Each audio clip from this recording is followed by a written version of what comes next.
السلام علیکم ورحمۃ اللہ وبرکاتہ۔ میں ہوں آپ کا دوست شاہ زیب رشید اور آپ دیکھ رہے ہیں میرا چینل دنیا و آخرت۔ ویڈیو شروع کرنے سے پہلے آپ سب دوستوں سے ایک گزارش ہے کہ میری ویڈیو کو شروع سے لے کے اینڈ تک لازمی دیکھا کریں، انشاءاللہ آپ سب کو ضرور فائدہ ہوگا۔ تو بغیر وقت ضائع کیے چلتے ہیں اپنے مضمون کی طرف۔ تو آج ہمارا پہلا مضمون ہے نکاح ایسے بھی ہوتا ہے۔ صحابہ کرام کے دور میں تو نکاح کا یہ حال تھا کہ ایک صحابی رضی اللہ تعالی عنہ کسی گھر میں نکاح کرنا چاہتے تھے۔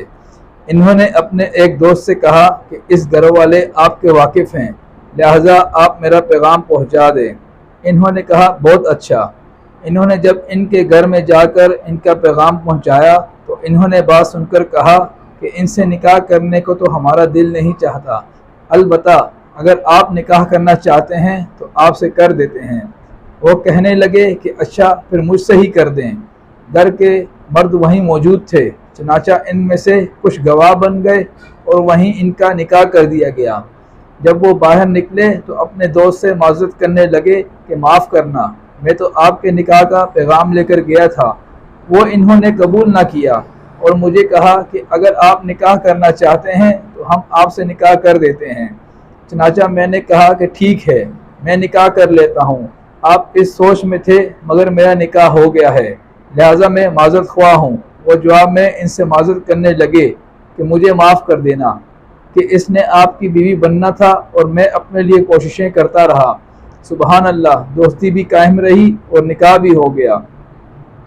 مضمون نمبر 2، دنیا میں جنت کے مزے۔ حضرت مولانا احمد علی لاہوری رحمۃ اللہ علیہ کا تعلق سکھ گھرانے سے تھا۔ آپ ابتدائی جوانی میں کلمہ پڑھ کر مسلمان ہو گئے اور دارالعلوم دیوبند میں داخلہ لے لیا، حتیٰ کہ آپ دور حدیث کے درجے تک پہنچ چکے تھے۔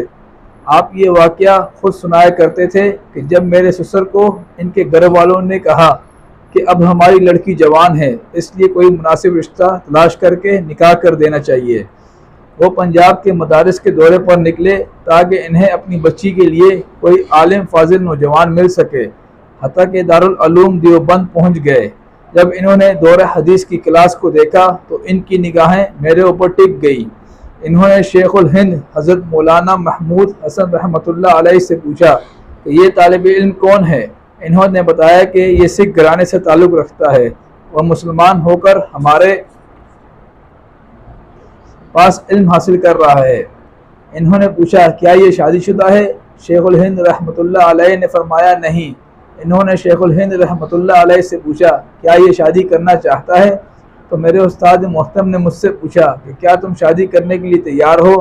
میں نے عرض کیا حضرت میں مسلمان ہوں اور میرا سارا خاندان کافر ہے، اب مجھ اکیلے کو کون اپنی بیٹی دے گا؟